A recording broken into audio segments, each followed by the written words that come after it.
तिळाची चटणी बनवण्यासाठी एक pan medium हीटवर गरम करून घेतलेला आहे. त्याच्यामध्ये 1 वाटी गावरान तीळ घालून घेतलेले आहेत.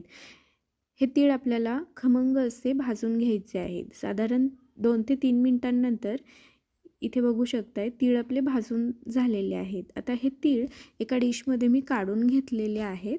आता याच पॅनमध्ये 2 मोठे चमचे शेंगदाणे घातलेले आहेत. आता हे शेंगदाणे देखील आपल्याला खमंग असे भाजून घ्यायचे आहेत.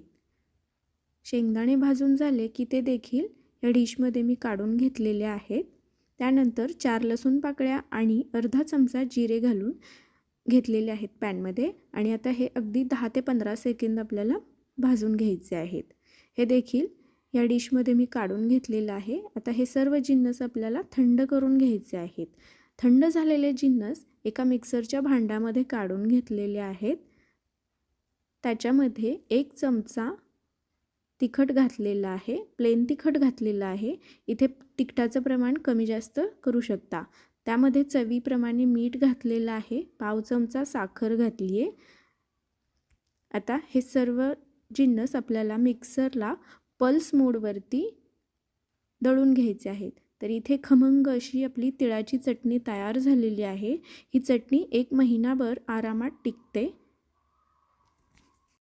तिळाची चटणी बनवण्यासाठी एक पॅन मीडियम हीटवर गरम करून घेतलेला आहे. त्याच्यामध्ये 1 वाटी गावरान तीळ घालून घेतलेले आहेत. हे तीळ आपल्याला खमंग असे भाजून घ्यायचे आहेत. साधारण 2 ते 3 मिनिटांनंतर इथे बघू शकताय तीळ आपले भाजून झालेले आहेत. आता हे तीळ एका डिशमध्ये मी काढून घेतलेले आहेत. आता याच पॅनमध्ये 2 मोठे चमचे शेंगदाणे घातलेले आहेत. आता हे शेंगदाणे देखील आपल्याला खमंग असे भाजून घ्यायचे आहेत. शेंगदाणे भाजून झाले की ते देखील या डिशमध्ये मी काढून घेतलेले आहेत. त्यानंतर 4 लसूण पाकळ्या आणि अर्धा चमचा जिरे घालून घेतलेले आहेत पॅनमध्ये आणि आता हे अगदी 10 ते 15 सेकंद आपल्याला भाजून घ्यायचे आहेत.